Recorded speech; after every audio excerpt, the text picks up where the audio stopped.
Great, thanks, Scott. We were brainstorming ideas for what we're going to do for our presentation with Zach Schulman ahead of this conference. And our nature would be to get up here and pitch you guys for 20 minutes on our current business and what we're doing. But he said, we can't turn this into a sales pitch. You got to talk about something that's exciting and interesting to the New York entrepreneurial community, Cornell entrepreneurial community. So we kind of kicked around different ideas, and he said, you guys are, one of the things that makes you different and interesting is that you're co-founders, and you've been working together now. We've been working together now for about 20 years, so it's coming around on 2 decades. We met at Cornell. We've been working together for a long time. Why don't you guys talk about your relationship? And he says, one of the things that it kind of strikes me, you guys, you're kind of like the odd couple. And I got to be honest, like I'd heard of the TV show, The Odd Couple, but I didn't know who the characters were, what they looked like, what they were. So as soon as we get off the phone, of course, I Google it. And right away, I kind of know who he's thinking I am. It's kind of obvious, right? That's what I was thinking. And so, we said, okay, we can work with this. So anyway, let us introduce ourselves to you. Oh, okay. So let me tell you about Steve. So Steve fancies himself as a Renaissance man. So Steve, the dining room table in his house, he made himself in his wood shop in Vermont. He and his wife did a 200-mile coast-to-coast bike race across Costa Rica. The reason he's in a sling is that he's actually a very avid mountain biker, which involves breaking his collarbone on occasion. And this is Steve carving up ice at a lake house he has in Vermont and making furniture out of it. So on the flip side, I'm not sure how does this thing, okay. So on the flip side, there's Niraj. So Niraj definitely fancies himself sort of a business tycoon. I can tell you, when the two of us were first starting our first company, he used to quote, Warren Buffett, and Jack Welch was also kind of here. So he loved to aim high, and he had sort of big strategic goals for us. And the trouble for me is that every once in a while, things come along that kind of add fuel to the fire. So this is Niraj's full-page spread in this month's Fortune magazine. He's on the Fortune 40 under 40 list. And it's not... They offered to have Steve on it too, but he's 41, so he got bounced. I just missed. The funny thing about this picture too, this got circulated around inside our company as soon as it came out. And Niraj has definitely been quoted on occasion saying, I really don't like being outdoors. And so I don't know that he's ever actually canoed, but it does make him look out to have this sort of gentlemanly pursuit, which kind of fits a little bit with his persona. So we were very excited kind of to have this press. Borrowed my father-in-law's canoe. Nice. So our journey is actually that of 2 Cornell entrepreneurs. We actually started our first company out of Cornell. So the way we met is we were 3 doors apart on our freshman year floor at Cornell. And then without really planning it, we ended up starting a company right out of Cornell. And the reason we did that, we were Cornell engineers. One of the elective courses we took, our very last semester, was the entrepreneurship course in the Johnson School at the time for undergraduates, which was the only entrepreneurship course at the time. We went to Cornell from 91 to 95. And you create a business plan as part of that. So we created a business plan, and sort of without a whole lot of master planning, we ended up starting the business. It was a consulting business, and you can see the beautiful graphic design skills we had. Spent a lot of time in this logo. It's very important at the time. Looking back now, I'm not sure what we were thinking at the time. But what we did is we ended up getting involved with the commercial internet in '95. And we built the first customer service system and the first real estate classified system for the New York Times for their launch on the web. We built part of Chase's discount brokerage online trading system. We built some systems for Merrill Lynch. And we got involved with the internet at '95, which was it was when the Netscape browser first came out. So it was the very beginning. And it ended up being the beginning of what's really been a great journey for us here 18 years later. In fact, it's funny just hearing Yahoo get talked about a lot. I remember Yahoo was like the thing back when we started this company. And when we got this listed on sort of like, they had this what's new list on Yahoo. And the internet was so small that Yahoo would list out literally every site that was like kind of new in a period of time. And I remember being so proud, and we made that list. We were on there for maybe a week, before we got kind of bumped down by people who were launching new things. So it was the very early days of the internet. And for us, it was the formative years in our career to figure out kind of what we were both good at and how to work together. So we have kind of 4 things we want to just kind of highlight that as we look back on our career, we thought were kind of pivotal points in things that we figured out. This is our original team. So you can see we were both into hair back then. And my 6-year-old daughter still doesn't believe I ever had hair. She sees a photo of me with hair. She's like, no, that's Uncle Nick. I'm like, no, no, it's no, it was me. It was me. So this group, so Niraj on the left, the fellow next to him was a fellow Josh, who was a freshman at the time. Niraj and I were seniors. The woman in the middle is Alexi, who's my girlfriend at the time. She's not my wife. There's myself and this fellow, Tim Stonis. And the thing that's cool about Cornell is when you're an undergrad, you're surrounded by amazing, talented people. And it's easy to find people who are excited about being entrepreneurs and who are interested in sort of pursuing something. So we put this group together kind of as part of this business school course. And we got working together, and sort of the school year wraps up, and we incorporate, and we end up taking money from my parents, Niraj's uncle, a friend of this guy, Josh, and then the four of us are kind of the other majority owners in the business. And Niraj and I are minority owners in the way we did the cap structure. But we set up what we think is kind of a fair cap structure. Great. So we get working through the summer. So a sub-lesson here is when you're young, you have no idea what you're doing. That's definitely a side. But you got to figure it out, pretty quick. So through that summer, we worked together. By the end of the summer, Niraj and I had moved to Boston. Josh and Alexi's a year behind me at school. They go back to school. So now Niraj and I are left basically running this business, working 120-hour weeks, driving, working ourselves to the bone, realizing that if this is going to be successful, it's going to really be large in part to our work. And the way we'd set up this cap structure was kind of opposite of that, where we're minority owners in this thing, and it just irked us, every day when we'd get into it. And we finally said we got to address it, and it forced us to have a conversation at a very young age that I think it opened the gates to saying kind of nothing is sacred, and we're willing to kind of discuss everything. And obviously, having my girlfriend involved and having kind of that dynamic, this fellow Josh was a young fellow, having someone who's kind of a complete third-party investor that we really didn't know who was a friend of his involved. It created this dynamic that forced us to kind of sort through, and we recapitalized the company. We ended up buying out the investors. We ended up kind of buying out Alexi and Josh. It forced us to go through a time that was difficult for us both, but coming out of it, we both were able to discuss kind of anything. And it was a critical kind of skill to get out of the way early on. The second thing I was going to talk about, a lot of these lessons are basically you learn from mistakes you make. And so the second one's about another mistake made.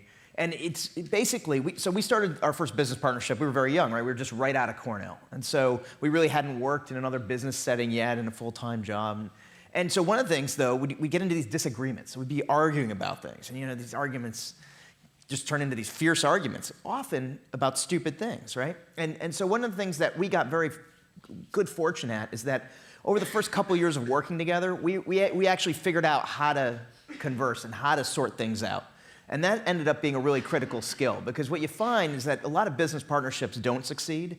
And the reasons they don't succeed, there's a couple basic ones. And one of them often is that people get stuck on small things. And just like in a marriage, you really need to figure out how to work things out together. And we got good at that over time. And now, 18 years later, it's one of our strengths. It's funny, too. When you're friends in school, it's one thing. When you come out of school and all of a sudden you're taking really legit critical feedback from your friend, it's a hard pivot to make. But once you get over it and you realize this person has my best interest in mind, it was critical for us in our longer-term success. One of the other things that we kind of felt out about between the two of us over the early years was just our different skills. So coming out of Cornell, our first company, Niraj was going to be the software engineer, and I was going to be the sales and marketing guy. We get into it about a month in, and we realize we have it reversed. That it turns out Niraj is very industrious. And he's a hard worker, but more on the intellectual stuff. I tend to be more like the problem du jour, my mother was a farmer. I was raised doing a lot of physical labor, and I'm willing to kind of just get right into it and solve the problems today. So we quickly realized that Niraj was a much better CEO, sort of sales guy. He was great at figuring out where we were going, where we were going to have problems, and making sure we were getting ahead of those things. He was great at negotiations, and so he got us some great leases on some of our early space. And I was good at just getting the stuff done. I did other things too. He did other things. We're not actually in the real estate business. No, yeah, I know. It feels like we are in the real estate business some days. Anyway. But we figured that out kind of early on. And then going forward, Niraj has always been the CEO. And I've Today we have about a 300-person engineering organization, which Steve runs. And the engineers today, they have no confidence that I have any engineering skill, which is largely true. So I always explain to them that I actually taught Steve Pearl back in the day. And they asked Steve this question with total disbelief. And he actually confirms that it's true. Yeah. And I think it makes them think more of me then at that point. And the last thing, we tried to come up with these 4 key lessons. We tried to keep them to be really simple, basic things that we think make a big difference. And this last one is about aligned motivation and goals. And one of the things I referenced is that earlier, a lot of business partnerships don't fail. I think this is probably the second most common reason they won't fail. One will be that you kind of, you're arguing about a lot of things. You don't figure out a good way to work together. The second would be that you actually have very different goals. And if you have very different goals, the problem is sooner or later that becomes a very big problem. And in our case, we got very lucky in that over time, because we kind of shared this whole journey, we ended up with very similar goals because our aspirations were similar and our experience base ended up being very similar. And in this case, when we started this company 11 years ago, our goal was actually to get involved in a business that we thought we'd enjoy tremendously and that we thought we could grow to be really big over a period of time. And we weren't terribly concerned if it was a really long period of time because we had already started 2 other companies and relatively short in duration. And our goal wasn't to build something and sell it. Our goal was to build something that we thought could be significant. And this kind of alignment of goals goes really far because in any entrepreneurial journey, there's highs and there's lows. And on the days that are lows, it's kind of good to know that you have shared goals and you have someone else you can lean on. Yeah, and I think I remember early on, when you first start a company, obviously you have nothing to lose if it goes to zero because it was zero yesterday, and then you get a year into it, and all of a sudden you have something, you're starting to pay yourselves, and it's a little bit more risky to say, well, are we willing to lose it all? And I think right away we both had the mindset of and even today, yeah, this thing can go to zero tomorrow, but let's keep pushing hard because we really want to win it and we really want to go big. And we getting those discussions out when we were younger, helped a lot. We also had the benefit of seeing things go to zero in the sense that when we sold our first company, it was during the dot-com boom. And so we did sell for a little bit of cash and a lot of stock. And then we saw the stock just go up and up and up and up and up. And then we got to see the stock go down and down and down, down, down, down, down. And so there's a lot you learn too. When you learn something when you make money, you learn more when you lose it. And so we had that benefit, I guess. That was expensive. That was an expensive lesson, but it's a very good lesson. All right, so now we get to do a quick, short sales pitch portion. So today we run a company called Wayfair. We're the leading online retailer of home furnishings and home decor in the U.S. today. So we'll keep the company commercial really short, but we'll just tell you a little bit about what we do. So as Steve mentioned, we've grown into being the largest online retailer of home goods. We have 4 online brands, Wayfair, Joss & Main, All Modern, and we actually acquired a 4th brand, which is a New York-based design brand called Dwell Studio this summer. In size, this year our order volume will be a little over $1 billion in order intake, so we've grown to be decent size, growing still at a fast rate. This year we'll grow over 50%. And the market we're in is just really, really big. So despite that size, we actually think we can grow at that kind of pace for a while. And that's one of the things that gets us really excited because when you're growing in a big market and we're full of ideas of more things we can do for the customer to make their life better, which involves obviously building more and more of a leadership position. It's really exciting for us. We put together a great team. Our team's over 1,400 people now. We're based in Boston. We have approaching 1,000 people right in downtown Boston. And it just lets us really it makes it fun every day. It's always a lot more you can do. And the last thing I'll just hit on is the company's 11 years old. One thing that we did was a little unique compared to a lot of other competitors we have is that we actually bootstrapped it for the first 9 years. So we came up with a model that was capital efficient so that a very small amount of seed money that we put in was able to get us very far. And so as a result, that long-term vision we had of building something really big over time, everyone was aligned around that because the equity was only held by people in the company. The equity wasn't held by anyone who was a financial institution with a time frame on a return. And so the first time we took in institutional money, we were actually 9 years old. It was 2 years ago. We were already doing $500 million in sales. And so that ends up being a great position because now you're bringing in a minority investor who's going to have limited kind of control on how they're going to want to approach it from a financial outcome standpoint. And then, frankly, there's always the dilution benefits. But really, the biggest win is how you can focus for a long period of time when everyone's rowing in the same direction. And the fun thing about Wayfair is it's a real reflection of Niraj and my personality. And we've really focused a lot on the culture of the company. That's us lying on a pile of stuff we sell. Yeah, this was in Inc. magazine last summer. We were the cover article in Inc. magazine. And they literally had us lay in a pile of stuff with a camera. It's a huge pile. You'd think that was 30 feet up. Funny. I'm like, is this going to come out good? But we've really focused a lot of effort on the culture. Niraj and I sit out in the floors in Wayfair are completely open, and Niraj and I sit out right in the middle of the floors with everybody else. And I always tell the new hires, hey, look, you're starting today, and we're obviously 1,400 people. You got to remember, when we started this company, it was Niraj and I in a room, and then it was 5 of us in a room together, and then it was 20 of us in a room together, and we knew each other intimately, and we conversed on any level about anything. We still want to have that culture today. Anyone here is totally accessible. Feel free to reach out to everyone. Just keep that in mind that that's where we come from, and that's what the mindset we want to have this place be. People say, well, what kind of people do you hire? We basically say we try to hire people who are bright, people who are hardworking, people who are analytical, and people who are team-oriented. And they say, okay, why those things? They say, well, those are actually the things we don't know how to teach anyone, those things. So they either have them or they don't have them. If they don't have them, we have no confidence we can teach it to them. We actually believe we can teach them anything else about our business. So we actually care a lot less about subject matter expertise. We just care about getting great people. And so we kind of covered this, but this is just sort of, for business partnerships to work, I think you got to be aligned around what your goals are, and you need to treat it like a marriage, where there's going to be good days and bad days, and getting hung up on small things is generally, you generally regret that. And my wife will tell you I'm still getting better at it, and I'm not great yet. And she'll tell me this too. But we've only been married for 10 years, so, I still have a long time to learn. I still have a long time to learn. And, Steve always jokes about how his lifestyle's a lot healthier than mine, but I just thought he's more likely to die in the next 10 years than me, right? So we got that. Ridiculous. All right. We're going to wrap up with something fun, and then we'll take some questions. So the last thing, we definitely have learned that getting in front of a large crowd and personally embarrassing yourself is a great way to build a great culture in a company. We've done these quarterly videos inside Wayfair for the last couple years now that are kind of spoofs, but they're things where our culture kind of shows through in these. And so we put together kind of 3 short little clips from different kind of Wayfair videos that we've done that we thought we'd share with you guys for fun. So. Not sure, do I push this to make the video roll? I think these guys will probably roll the video. Okay. I think it's a separate file. Okay. Not today.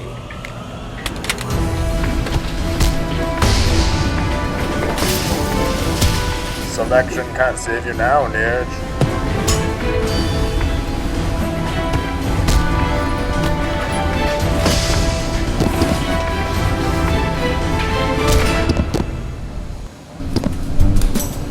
Looks like you could use a hand.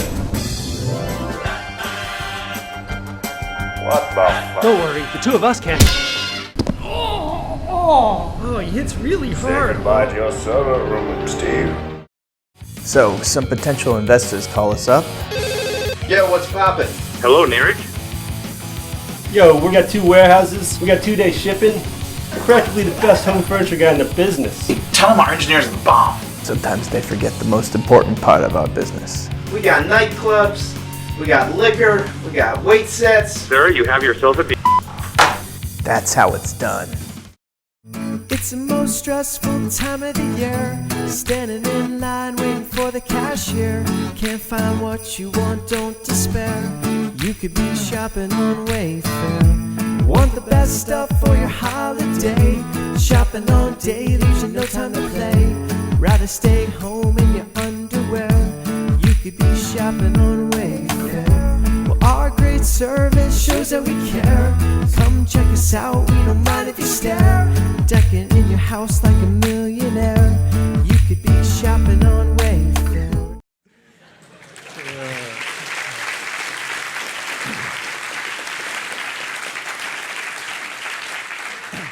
The fellow who's naked there was also on our freshman year floor. He's our VP of product. We've worked together for 18 years as well. He's another Cornellian.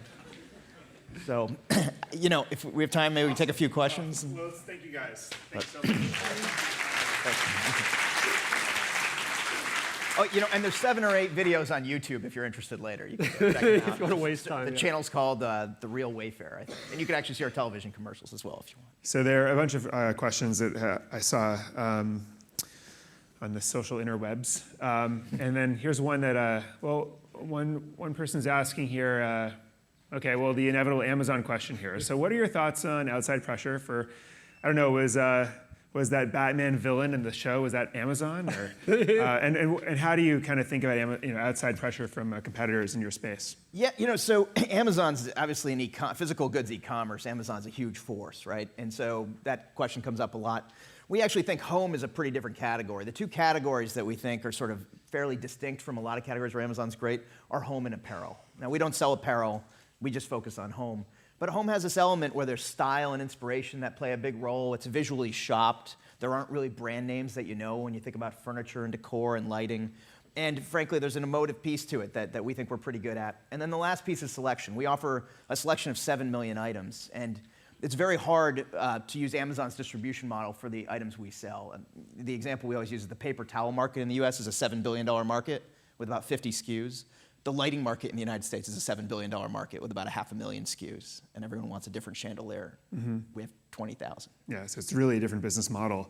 What about, so there's another question I saw about bootstrapping for 9 years. So I also had an experience of bootstrapping for 5 years, not 9. What were some of the costs and benefits of making that decision? And as you recall, I don't know, what are the gains and losses of making a decision like that? It really keeps you honest, I think, to yourself, because it's basically you're making the decision every day on what's vitally important. And it kept the culture very honest, too, around, like, this is like my money. Like, I'm spending, like, we would make the point, like, look, if you want to buy this server, that's fine, but it's like half of it's coming from Niraj, half of it's coming from me. And it creates a culture where you want people who are making decisions in a business to think about it the same way they think about it if it was their personal decision. And when you're bootstrapping it, it's so close to being your personal decision that it's easy to imbue that into the culture of the company. And you end up with a team that just, I think, makes smarter decisions as a result. They think about it that way. Not having money obviously helps you be, you really care about where you invest, right? So it forces you to make really, you got to pick your spots. And I think that kind of focus generally helps a startup. And I think you can sometimes, if you have too much money, you start trying to do too many things, you're not necessarily doing each one well. So I think so it's worked out really well for us. I mean, I think sometimes a disadvantage of being bootstrapped could just be if you have well-financed competitors who actually put the money to very effective use, that could potentially make it more challenging for you. Yeah. But frankly, we had competitors who were fairly well financed, and in the end, we've ended up becoming the leader, so it's worked out for us. And I guess that pain of seeing the declining cash balance, it really makes you understand the granularity of your business. And and if you don't raise money too quickly, you don't risk ever being incentivized to do something you don't love. Right. It sounds like you guys were always having fun, and this was part of the culture from the very beginning. People were there for the right reason. So. Yeah.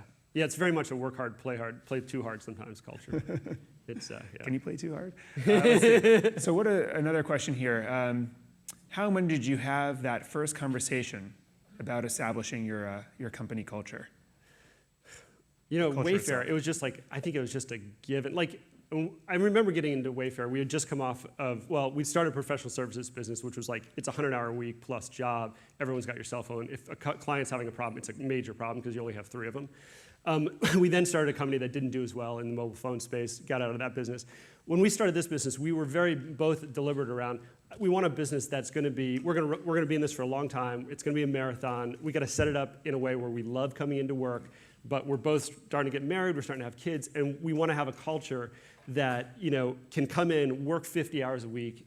That is an extremely focused amount of time. Go home, rest, get some sleep, and you're so much smarter when you're rested and you're thinking, you're sharp. And we just very deliberately from the get-go sort of set it up around that. And we lived that lifestyle, and then obviously everyone who joined us would see us doing it that way, and it became kind of the culture of the business. Yeah, so far, sleep is becoming a competitive advantage sleep is awesome. of the tricks of the trade here. Yeah. And a follow-up on that is, so you started working together at Cornell. Yes. And we have people in the audience who actually lead Cornell from the academic side of things. What does a university do to make more of these stories happen? What can they do to support this sort of thing to actually happen? I remember we went to college a while ago now, but at the time, the only entrepreneurship course was the one we took. I know there's a lot more now, right? And so I think that availability of those courses, I think, is very helpful, but I think things like the E-Lab, things that kind of provide folks who have a lot of energy and desire and they have an idea, but they've never done it before. I think any of those constructs, I think, go farther. And then I think the last thing that just helps a lot is when there's a culture where that's something that's viewed as a positive thing and it's an exciting thing versus getting the job at McKinsey would be the most positive thing, right? Because I think there's some tension there, and a lot of people are looking to make a good decision. And I think if entrepreneurship is viewed as if that's for you, that's a great decision. I think that goes really far. So I think those would be the things that pop to mind for me. How about one last question here? So I know a lot of folks in here are actually starting businesses, and many people have co-founders. What is, especially in the early stages when you have just disagreement about all sorts of things, what is what would be your quick pep talk to a co-founder who's trying to resolve a disagreement? As the odd couple, it's stuck together for so many years. I think one other thing that really works well is when co-founders have complementary skills. If they're too overlapping and they both effectively want to play the same role in the company, I think that gets to be a challenge. If they are complementary, I think that can work very well. But I think then what you need to do is trust each other in their areas of expertise. And I think most issues get resolved that way. And then, on occasion, yeah, you got to hash things out, but try to do it in a very, in a way where you listen and you debate it, and then you do make sure you drive to a decision fairly quickly. You don't let things linger. Got it. Yeah, that's fine. Yeah, I would say I definitely am probably more of the hot-headed side of the couple in the relationship, and you're just much more calm and collected. I think my pep talk would be, you gotta remember he's always got your best interest in mind. And even though he's telling you something that you just slaved away for the last 2 hours or whatever, 2 weeks building out this amazing new piece of code, and you come in and show it to him, he's like, oh, that's crap, that'll never sell on the market. Don't let that get under your skin. He's got your best interest in mind, likely right. Don't get heated up about it, and get back to it with each other, because you can make each other much more successful as a pair than you can on your own. So the trust component, I guess. Absolutely. When you're picking a co-founder and you don't know what it will be like to go through life with them, if Yeah. you can trust them, I guess that's a good place to start. Absolutely. Thank you both. Thank you. Yeah, absolutely.